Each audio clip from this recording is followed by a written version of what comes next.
What I'm about to tell you will change how you see invisible men. Because this is the story of a man who cleaned floors in a building where billionaires made decisions that moved markets. A man who arrived before dawn and left after dark. A man whose son called him hero even though the world called him nothing at all. But here's what nobody knew. The woman who owned that building, her son was about to say 3 words that would shatter everything she thought she knew about power, about worth, about what actually matters when you strip away the money and the marble floors in the corner offices. This is the story of Marcus Webb. And if you've ever felt invisible, if you've ever wondered whether character actually matters in a world that only seems to count dollars, you need to hear what happened in that lobby on a Tuesday morning in March. Marcus was 41 years old.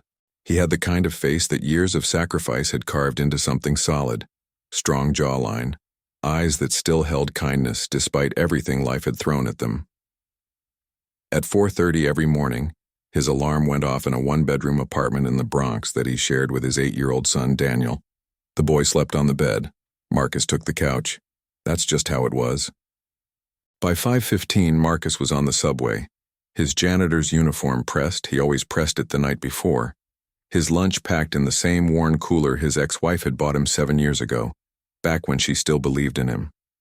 Back before she decided that a man who cleaned toilets wasn't the life she'd signed up for. The building where Marcus worked was called the Whitmore Tower. 67 floors of glass and steel in Midtown Manhattan, home to venture capital firms and hedge funds and the kind of people who made more in an hour than Marcus made in a year. He'd been cleaning there for 6 years. 6 years of arriving in darkness, leaving in darkness, moving through those gleaming hallways like a ghost. Here's what you need to understand about Marcus. People walked past him every single day and never saw him. Not really. He was furniture. He was wallpaper. He was the man who made sure their world stayed pristine. And that invisibility? That was just part of the job. But invisibility has an advantage. When you're invisible, you see things. You hear things. You understand things about people that they'd never show you if they knew you were watching. Marcus saw the young analyst who stayed late every night, crying in the bathroom because her boss humiliated her in meetings. He saw the executive who pretended to work late, but was actually hiding from a marriage that had gone cold. He saw the security guard who slipped 20s to the homeless woman who slept in the subway entrance across the street. And Marcus? He helped when he could. A kind word here. An extra trash bag there so the analyst could clean up the coffee she'd spilled on her presentation materials.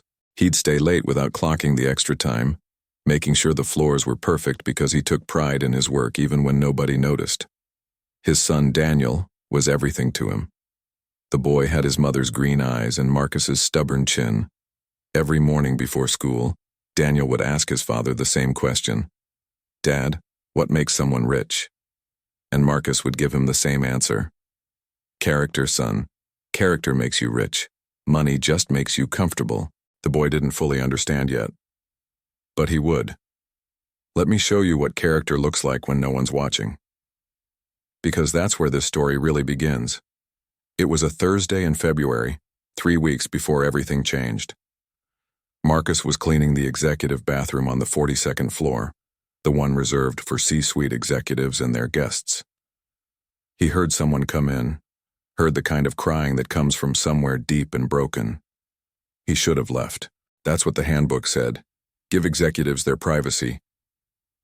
But Marcus had a daughter once, before the divorce, before his ex-wife took her to California and slowly cut off contact. He knew what a father's cry sounded like when he'd lost access to his child. He knocked gently on the stall door. "Sir, you need anything? Water? I can get security if—" "Just leave me alone." The voice was raw. "I'm a father too," Marcus said quietly. "Lost my daughter to a custody situation. If you need to talk to someone who gets it, I'm just going to be out here cleaning. Sometimes it helps to say it out loud." There was silence. Then, "My ex-wife just moved to London with my kids, 12 and 14. Judge gave her permission. I have visitation twice a year." Twice a year. Marcus leaned against the counter. "That's not right. Those kids need their father." I make $7 million a year, the voice said bitterly. I can buy them anything, except time, except being there when they're scared or proud or hurt. Money can't hug them, Marcus said. Money can't show up to their soccer games. You know that. They know that too, even if they can't say it yet. The stall opened. The man who came out was Richard Chen, CFO of one of the largest firms in the building. Marcus had cleaned his office 100 times. The man had never once looked at him. But now Richard looked at Marcus, really looked, and something shifted in his expression. Recognition, maybe, or just the exhaustion of being seen. What's your name? Richard asked. Marcus Webb, sir. You have kids? A son, Daniel. He's 8. Richard washed his face, composed himself. Then he did something that janitors don't expect from executives. He extended his hand. Thank you, Marcus, for treating me like a human instead of a breakdown. Marcus shook his hand. We're all human, sir. The money doesn't change that. Richard left. Marcus figured that was the end of it. Just another moment of human connection that would evaporate the second the executive got back to his world of spreadsheets and stock options. But you're probably thinking to yourself right now, why does this matter? Why am I telling you about a conversation in a bathroom? Because Richard Chen wasn't just any CFO. He was engaged to Victoria Whitmore, the woman who owned the building, the billionaire whose family had built half of Manhattan's skyline.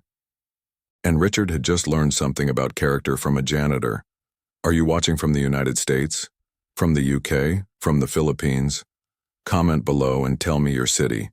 I want to know where in the world people still believe that character matters more than your bank account. Victoria Whitmore was 43 years old and had inherited her father's real estate empire when she was 31. She'd doubled its value in 12 years. Forbes called her one of the most powerful women in New York. She had a presence that made rooms go quiet, tall, elegant, with the kind of confidence that comes from never having to worry about money in your entire life. She also had a son, Oliver, 7 years old from a brief marriage that had ended when she discovered her ex-husband married her for access to her portfolio, not her heart. She'd raised Oliver largely on her own, with the help of nannies and tutors and all the resources money could buy. But here's something about Victoria that nobody knew. She was lonely. Desperately lonely. The kind of lonely that money makes worse because it eliminates every excuse for why connection feels so hard to find. Richard was different from the men she usually dated.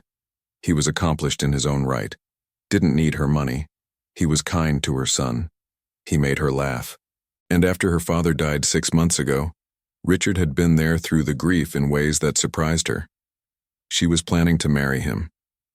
The engagement had been private, quiet. They were waiting until after the merger he was working on closed. But Richard had changed in the last few weeks. He'd become more present, more interested in Oliver, more likely to say no to work events to be home for dinner. Victoria noticed, but she didn't understand why. Then came the Tuesday in March that changed everything. Marcus arrived at 4:30 that morning like always. The lobby of the Whitmore Tower was cathedral-like. 3-story ceilings, Italian marble, a waterfall feature that cost more than Marcus would make in 10 lifetimes. His job was to make sure it gleamed before the first executives arrived at 7. He was buffing the marble when the elevator opened at 6:15. Too early for executives. But out stepped Victoria Whitmore and her son Oliver, both dressed for the day. The boy was small for 7, with his mother's sharp features and his father's nervous energy. Marcus had seen them before, of course, but they'd never acknowledged him. He was the janitor. He was invisible. Except this morning, Oliver stopped. Dead stopped. And stared at Marcus with an expression that made Marcus's stomach tighten. "Mommy," the boy said, his voice carrying in the empty lobby. "That's him." Victoria barely glanced over. "Oliver, we're running late for your therapy session." "That's the man," Oliver said, louder now. "That's the man I told you about." Now Victoria looked, at her son, then at Marcus. Her expression was polite confusion. "Oliver, I don't understand." The boy pulled away from his mother's hand and walked toward Marcus. Just walked right up to him while Marcus stood there with a buffing cloth in his hand, not sure whether to speak or stay silent. You're Daniel's dad, Oliver said. Marcus blinked. Yes, Daniel Webb is my son. I knew it! The boy turned to his mother, his face bright with something Marcus couldn't name. Mommy, this is Daniel's dad, from school. Victoria's confusion deepened. Oliver, what are you talking about? And then the boy said something that made the entire lobby feel like it had run out of air. This is my real father. Let me stop here and tell you what was happening, because this is where everything you thought you understood about this story is about to shift. Victoria's face went white, then red, then carefully, dangerously neutral. Oliver, apologize to this man right now. That is an incredibly inappropriate thing to say. But Oliver shook his head. His eyes were filling with tears, but they weren't sad tears. They were frustrated tears. The tears of a child who had been trying to say something true and nobody would listen. You don't understand, the boy said. I mean. He turned to Marcus, pleading. Tell her about the aquarium, about the spelling bee, about the time you taught us to tie our shoes the right way. Marcus felt his chest constrict, because he knew what Oliver meant, but he also knew how this looked. Ma'am, Marcus said carefully, I think your son is talking about the school volunteer program. Victoria's expression could have cut glass. The what?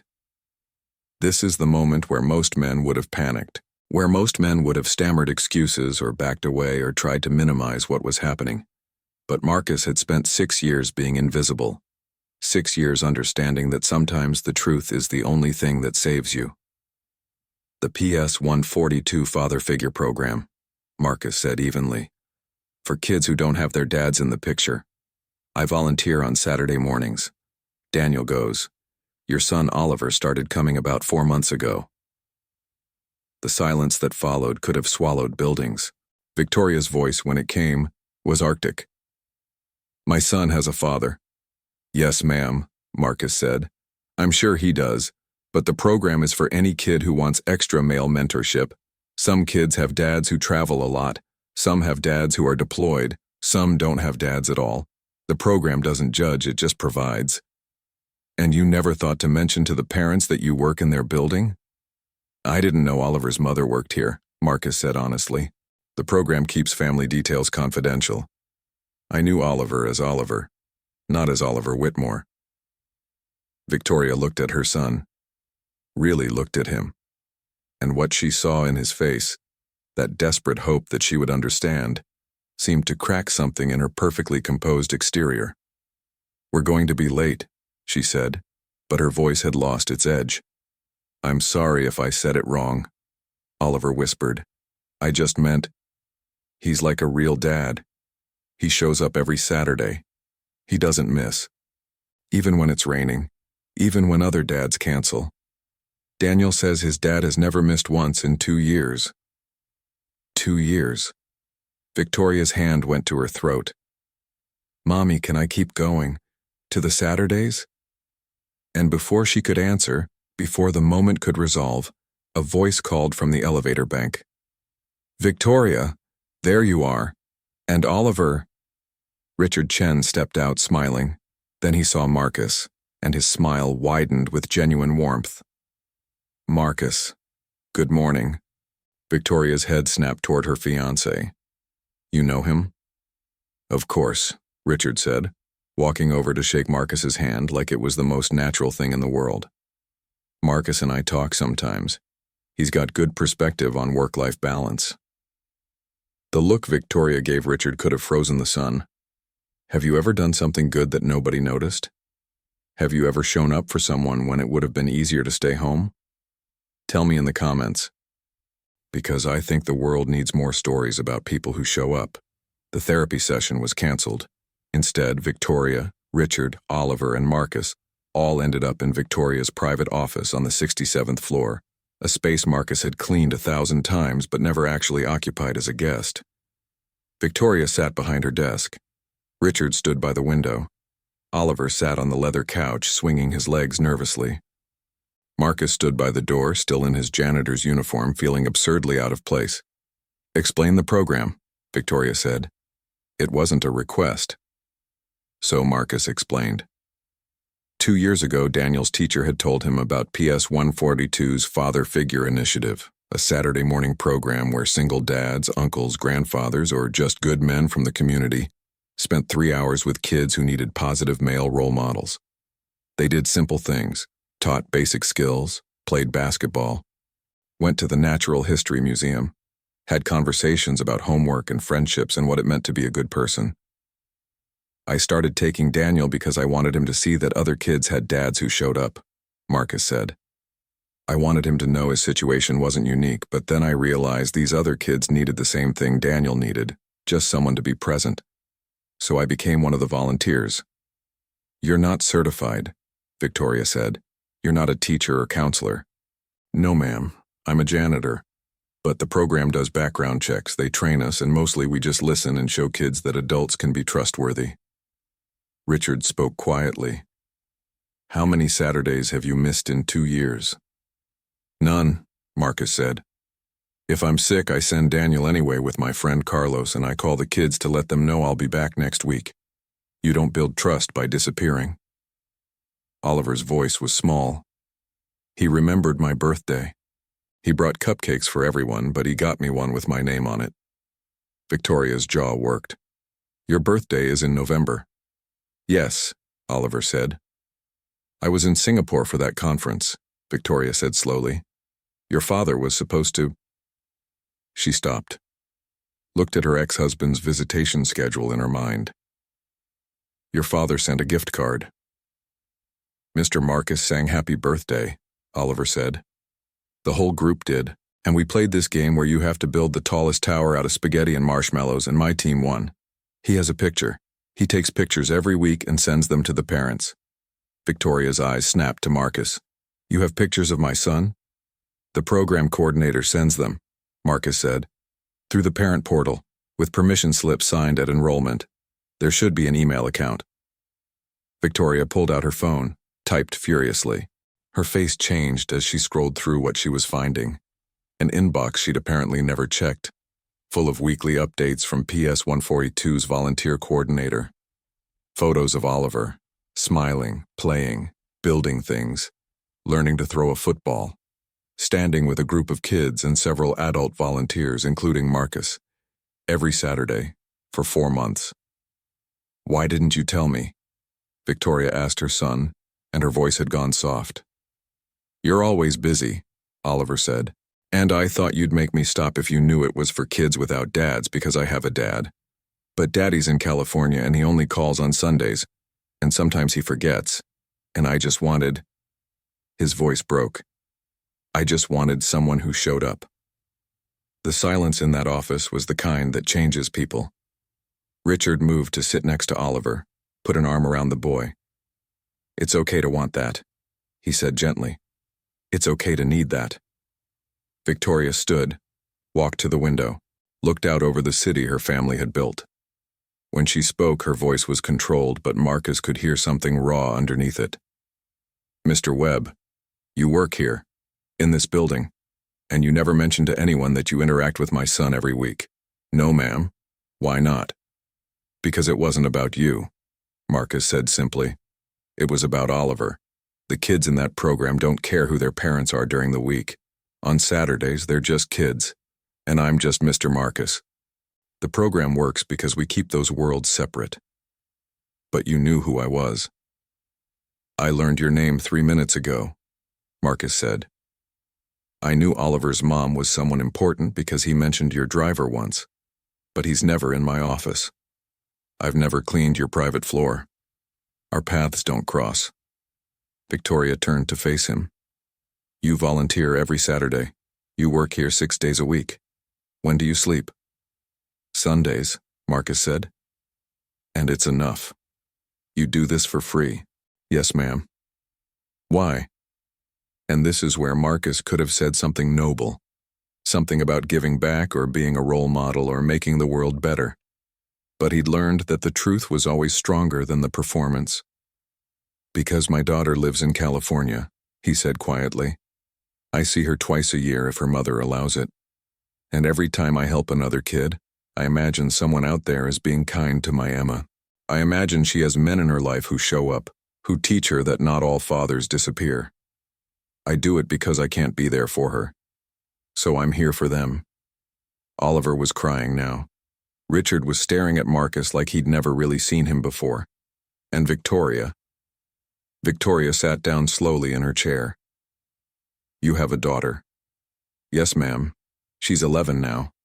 I have a picture on my phone if you'd like to see." "No," Victoria said. "I believe you." She was quiet for a long moment. "Richard, did you know about this?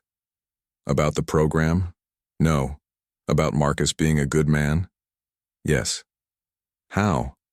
Richard smiled slightly. "He talked me off a ledge once. When your ex moved to London with the kids, I was having a breakdown in the executive bathroom. Marcus was cleaning. He could have walked away. He didn't." Victoria's eyes closed. "Of course he didn't. What's the most invisible sacrifice you've made for your family? Tell me in the comments, because I think we need to start seeing each other's sacrifices instead of just each other's success." The conversation went on for another hour. Victoria asked questions about the program structure, the safety protocols, the other volunteers. Marcus answered everything honestly.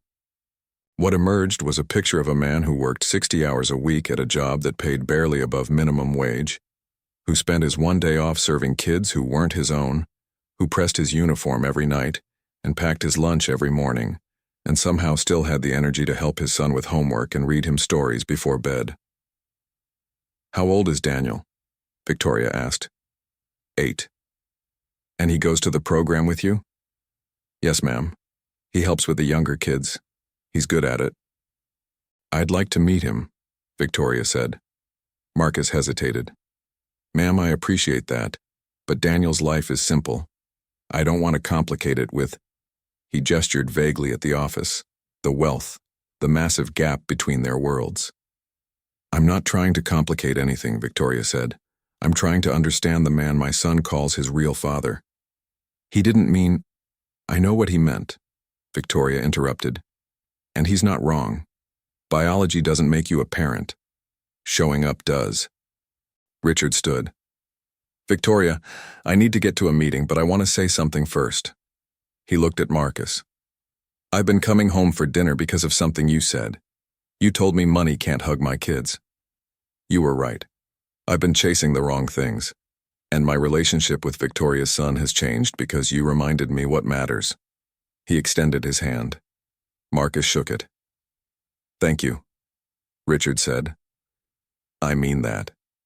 After he left, Victoria was quiet for a long time. Oliver had fallen asleep on the couch, exhausted from the emotion of the morning.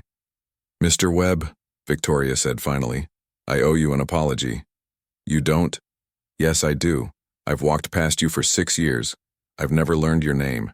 I've never seen you as anything but the man who cleans my building.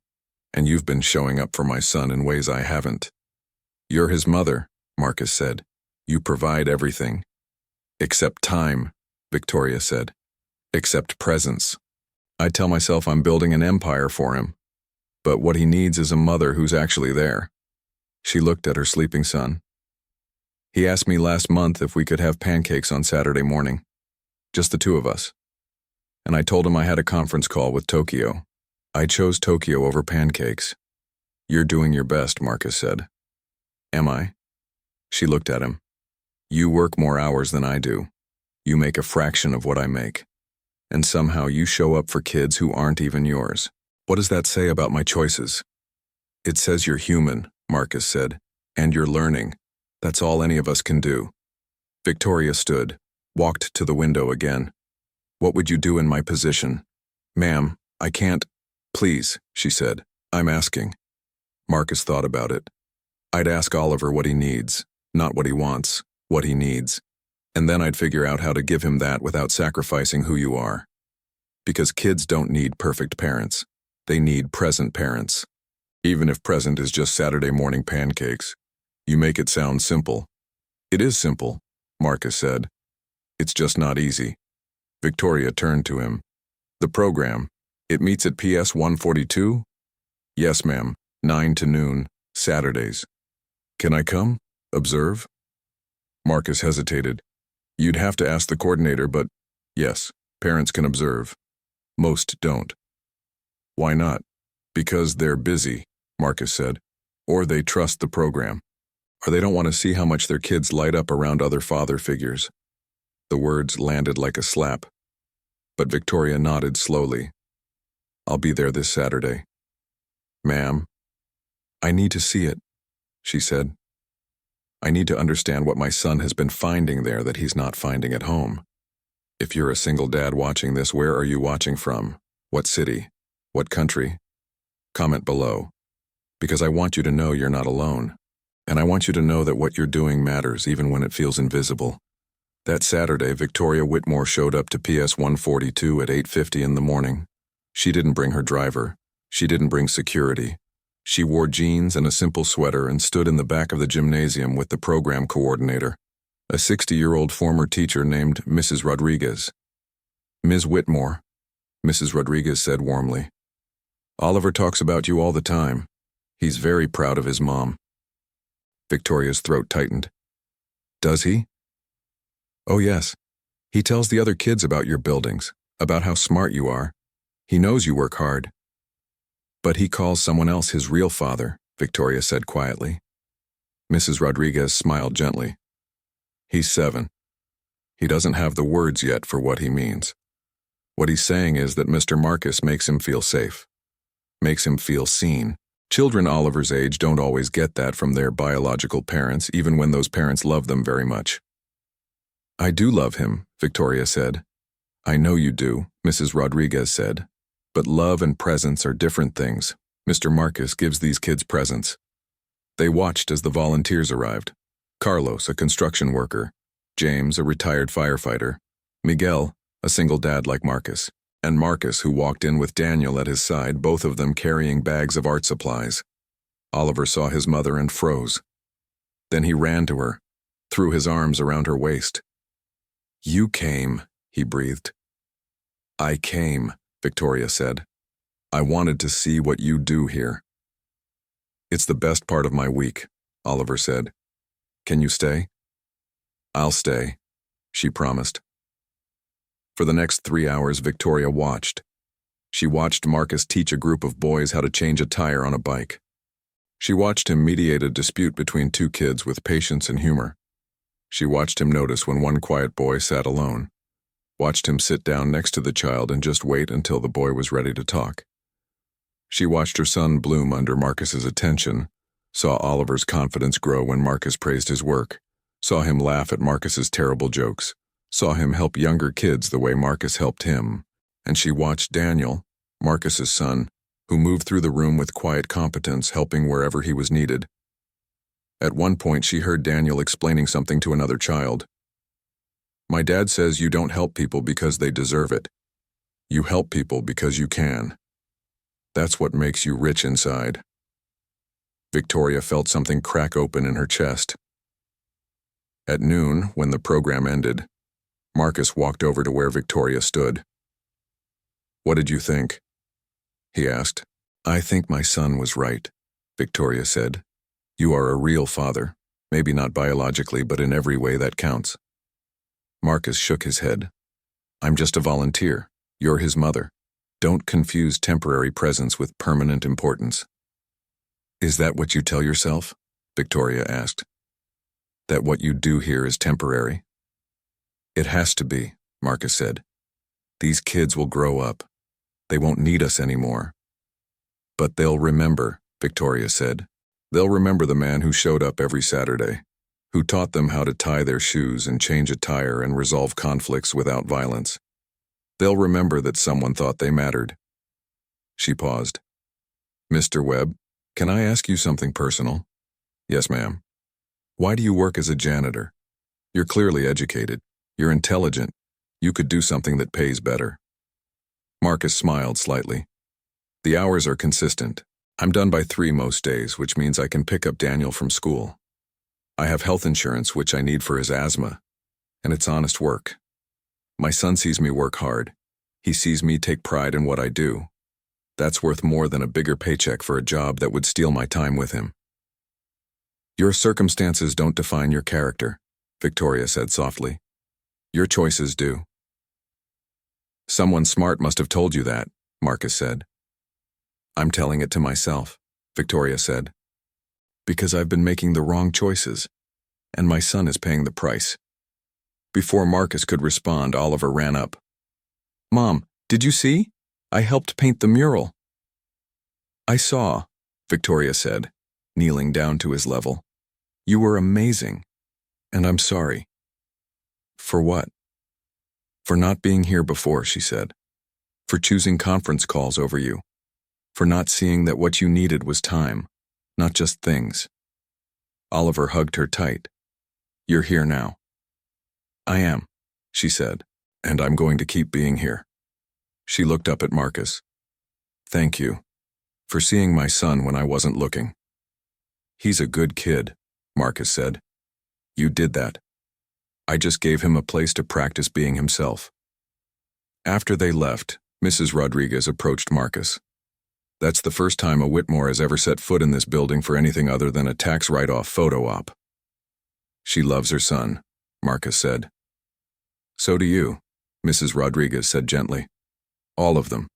That's why this works. Know a single dad with a story of turnaround? Have you witnessed a moment when character was recognized by someone in power? Share it in the comments. Include the city. I want to collect these stories. But before I tell you what happened next, you need to understand something. Because this story isn't about a wealthy woman discovering a good man, and suddenly all his problems are solved. That's not how real life works. And that's not what happened here. What happened is subtler, more profound, and more important. On Monday, Marcus arrived at work at his usual time. At 7:30, he received a message to report to the 67th floor. His stomach tightened. He'd been fired from jobs before for less than spending 3 hours in the owner's office. But when he arrived, Victoria wasn't alone. She was sitting with her head of operations and her director of human resources. Mr. Webb, Victoria said, please sit down. Marcus sat, his janitor's uniform feeling more inadequate than ever. I've been reviewing your employment file, Victoria said. You've worked here for 6 years. In that time, you've never called in sick. You've never had a complaint. You've been written up twice for working off the clock, staying late to finish jobs without logging the hours. I don't like leaving work unfinished, Marcus said. I've also learned that you have an associate's degree in social work, Victoria said. From CUNY. You were 3 credits short of your bachelor's when you had to drop out. Marcus said nothing. That was a wound that hadn't healed. Why did you drop out? Victoria asked. My ex-wife left. I had sole custody of Daniel. I couldn't work full-time, go to school and raise a toddler. Something had to give. Victoria nodded. The reason I'm bringing this up is that I'd like to offer you a different position. Marcus's heart rate picked up. We're creating a new role, Victoria said. Community Engagement Coordinator. The job would involve managing our corporate volunteer programs, building relationships with local schools and nonprofits, and helping design initiatives that actually serve communities, instead of just looking good in press releases. She paused. The pay is $65,000 a year to start, full benefits, and the hours are 8 to 4, Monday through Friday, weekends off. Marcus couldn't breathe. I'm not offering you this job because you volunteer with my son, Victoria said firmly. I'm offering you this job because I've spent the last 3 days talking to people who know you. Mrs. Rodriguez, Richard Chen, the security team in this building, your supervisor. They all say the same thing. You see what needs to be done and you do it, whether it's in your job description or not. That's what this role needs. Ms. Whitmore. You'd also be finishing your bachelor's degree, she said. On company time. 2 days a week you'd attend classes, we'd cover tuition, it's an investment in your professional development. Marcus stared at her. Why? Because my son pointed at you and called you his real father, Victoria said. And when I investigated why, I discovered a man who works 80-hour weeks and still finds time to serve kids who aren't his own. That's not labor I want to waste in janitorial work. Not when you could be designing programs that multiply your impact. She leaned forward. I'm not saving you, Mr. Webb. I'm recognizing you. There's a difference. I don't know what to say, Marcus managed. Say yes, Richard Chen said from the doorway. Marcus hadn't even heard him come in. Say yes, because you've earned this. Say yes because your son deserves to see his father's talent recognized. Say yes because men like you don't stay invisible forever. Marcus looked at Victoria. What about the other janitors, the people I work with? What about them? Victoria asked. Are you just trying to feel good about yourself by promoting one of us? Or are you actually going to look at how we treat the people who keep this building running? The HR director's eyes went wide, but Victoria smiled, really smiled, for the first time. That, she said, is exactly why you're right for this job. Because you just challenged a billionaire on her ethics, knowing it might cost you the opportunity. She stood, extended her hand. We're going to do both. You're going to help me redesign how we treat our facilities staff. Better pay, better schedules, better respect. And you're going to start by telling me what's broken from your perspective. Deal? Marcus stood, shook her hand. Deal. You start in 2 weeks, she said. That gives you time to finish out your responsibilities with your current team and say proper goodbyes. This isn't a rescue. This is a recognition that you were always meant for more than you were being allowed to do. When Marcus left that office, he didn't go back to work. He went to Daniel's school, signed him out early, and took his son to the park. Dad, what's wrong? Daniel asked, worried. Nothing's wrong, Marcus said. Everything's right. I got a new job. Better pay, weekends off. I'll be home for dinner every night. Daniel's eyes went huge. Really? Really? Does this mean we can get a 2-bedroom apartment, so I can have my own room? Marcus laughed, tears in his eyes. Yeah, son, it means that. And you can still do Saturdays? With the kids? Every single one, Marcus promised. They gave me my weekends back. Daniel threw his arms around his father. I told the kids you were a hero. I told them. I'm not a hero, Marcus said.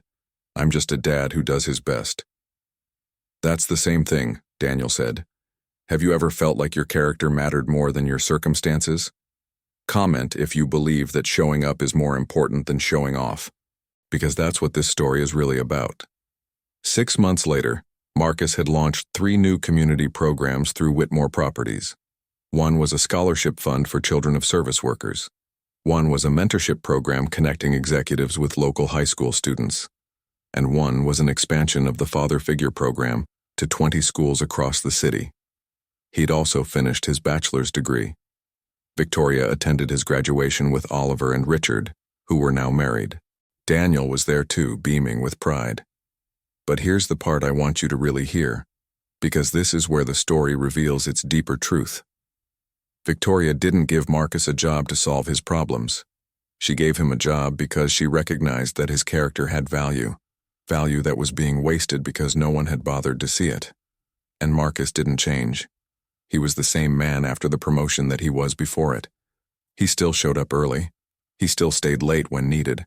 He still helped people who couldn't help him back. The only thing that changed was that someone in power finally saw him. That's the turnaround. Not that Marcus was saved, but that Marcus was seen. See, we live in a world that mistakes visibility for value. We think if someone's invisible, they must not matter. But Marcus mattered the whole time. He was building character in that gymnasium every Saturday. He was modeling integrity in those marble hallways every morning. He was teaching his son what it means to be a man who keeps showing up even when no one's applauding.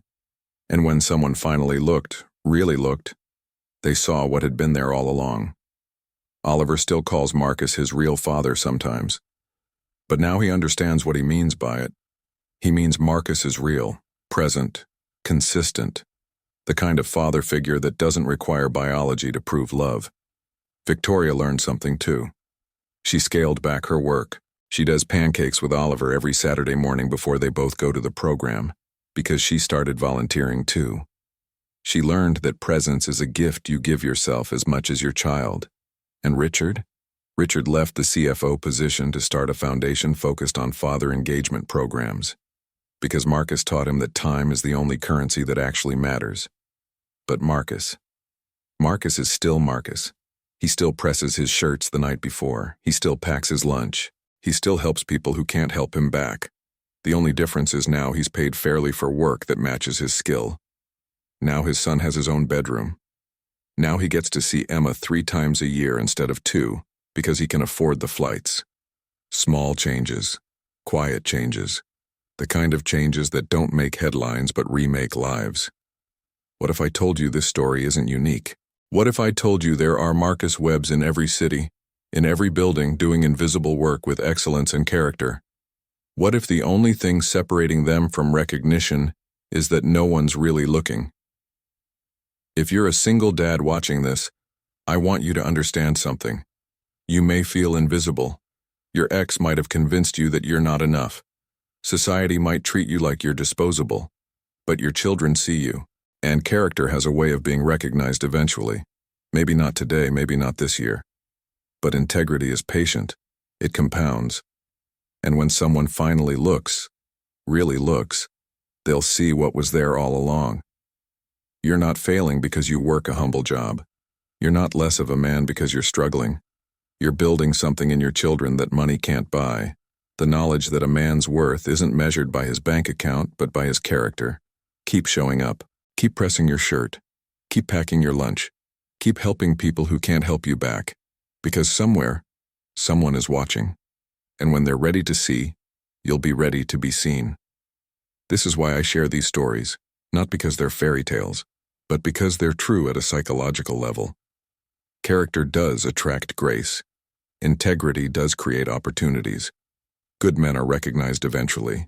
Sometimes it just takes a 7-year-old boy brave enough to point and say, "That's my real father." What would you have done in Marcus's place? Would you have stayed humble? Would you have kept serving? Or would you have become bitter? Comment below and tell me, because I think the answer reveals who we really are. If this story moved you, share it with a single dad who needs to hear it. Leave me a comment. Where are you watching from? What's your city? I want to know where in the world people still believe in invisible heroes. Subscribe to Single Dad Tales because I have more stories like this. Stories of men who had nothing except everything that matters. Stories of character being recognized by grace. Stories that prove your circumstances don't define you. And if you're a single dad with a story of turnaround, a moment when someone finally saw your character and your life changed, send it to me. Include your city. I want to tell your story. Because the world needs to know that men like Marcus exist. Men like you exist. Men who clean floors and change lives.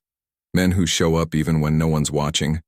Men whose character speaks louder than their circumstances. Character attracts grace. It always does. Sometimes it just takes time. Your story isn't over. The best chapters might still be ahead, because someone is watching. Someone is learning. Someone is about to point at you and say, "That's a real father. That's a real man." And when they do, you'll be ready. Because you've been ready all along, you just needed someone to finally see.